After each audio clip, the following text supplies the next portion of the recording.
Friends, welcome back to my channel. ఈ వీడియోలో AP service మరియు ఫ్యామిలీ పెన్షనర్లకి అతి ముఖ్యమైన సమాచారం అండి. పెన్షనర్లందరూ కూడా ఈ ఫైలింగ్ చేయించాలా, అవసరం లేదా అన్న పూర్తి సమాచారం అయితే వీడియోలో ఉంది. వీడియోని అయితే ఎక్కడికైనా స్కిప్ చేయకుండా చివరి దాకా చూడనప్పుడు పూర్తి ఇన్ఫర్మేషన్ అర్థమవుతుంది. అలాగే వీడియో నచ్చినట్లయితే దయచేసి లైక్ చేయండి.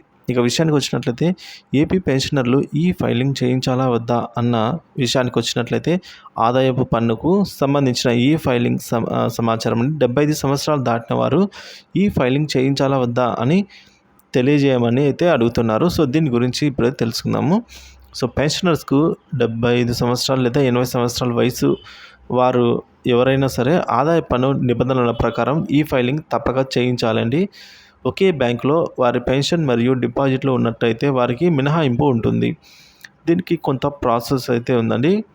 ఆ ప్రాసెస్ అయితే పూర్తి చేసుకోవాల్సి ఉంటుంది. ఇక ఆదాయపు పన్ను నిబంధనల ప్రకారము సంవత్సరానికి పెన్షన్ 3 లక్షలు దాటిన వారందరూ కూడా తప్పనిసరిగా ఈ ఫైలింగ్ చేయించాలి. కొంతమంది మీకు ట్యాక్స్ ఇవ్వలేదు కాబట్టి చేయించవద్దు అని సూచనలు ఇస్తున్నారు. ఇది ఏమీ సరికాదు ఫ్రెండ్స్. ట్యాక్స్ పడినా సరే పడకపోయినా సరే ఈ ఫైలింగ్ అనేది ముఖ్యమని చెప్తున్నారు. ఇన్కమ్ ట్యాక్స్ రిటర్న్ ఈ ఫైలింగ్ అనేది ప్రతి వ్యక్తి, సంస్థ అంటే పర్సన్ లేదా సంస్థకు సంబంధించి ప్రతి సంవత్సరం ఖచ్చితంగా చేయించాల్సిందే.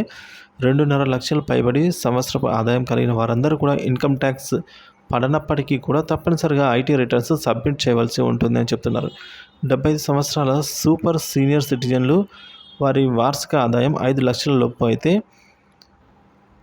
ఐటీ రిటర్న్స్ సబ్మిట్ చేయడం నుంచి మినహాయింపబడ్డారండి. సో కారణం ఏదైనా సరే ఎవరిని ఈ ఫైలింగ్ చేయని వారికైతే 2-3 సంవత్సరాల తర్వాత కూడా నోటీసులు రావడం గమనించుకోవాల్సిన విషయం ఫ్రెండ్స్. సర్వీస్ పెన్షనర్ అయినా, ఫ్యామిలీ పెన్షనర్ అయినా 70 సంవత్సరాలు పూర్తి చేసుకుని 71వ సంవత్సరంలో అడుగు పెడుతున్న వారందరూ కూడా అడిషనల్ క్వాంటమ్ ఆఫ్ పెన్షన్ 7% అయితే పెరుగుతుంది. వచ్చే పే స్లిప్లలో గమనించగలరు.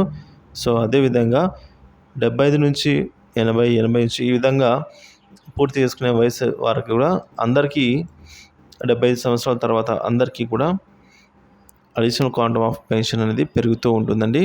పర్సంటేజ్ అనేది 75 సంవత్సరాలకు ఒక విధంగా, 80 సంవత్సరాలకు ఒక విధంగా, సో 85 సంవత్సరాలకు మరొక విధంగా 100 సంవత్సరాలు దాటిన వారికి అదనంగా మరొక 100% అయితే అదనపు పెన్షన్ రావడం జరుగుతుంది.